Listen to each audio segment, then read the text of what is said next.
Never underestimate the power you have to take your life in a new direction. You've reached Talking with Dr. Terry, 180 Seconds to a Better You.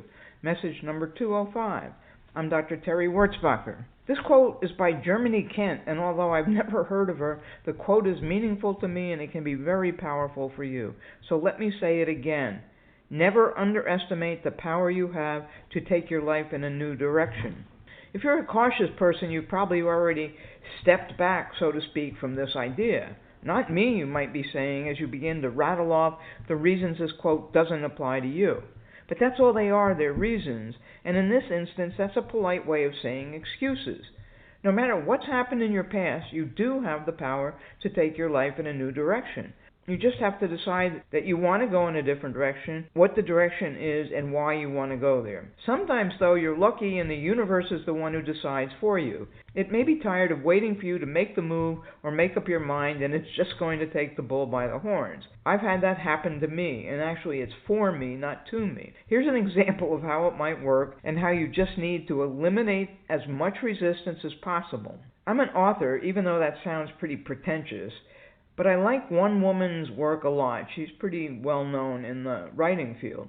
She has a newsletter. I opened one of her newsletters up one day, and because she put this item in the first paragraph, I saw it. It was something about death and San Antonio. I followed the link and became interested in what I saw and what she had been talking about. I began to donate to this organization as I crept around and lurked, I guess they say.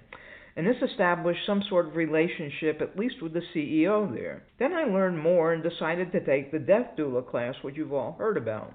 I took that and began to volunteer at this home for the dying that the class was associated with. Oh, and I'd been assigned a mentor for the class, and she had a phenomenal sense of humor, and eventually we became friends. I did Vol State, you all know that, I'm sure. These people whom I've really only known since January, and most of them since March when I began to volunteer, followed my progress during the race. They were so supportive, and then they gave me a little celebratory party. At the party, one woman asked about my writing. I blurted out, which is really not like me, that we could be accountability partners and get together and brainstorm our ideas so we could better support one another. See how that came totally full circle? It started with writing and is now going to flourish even more in the writing aspect. It's uncanny to me. It's almost as if the Death Doula stuff was just a vehicle. It isn't, but it seems that way. If you just drop all the resistance and obstinance you have and let things flow, so many wondrous events can show up and will show up in your life. Have a diamond day, everybody.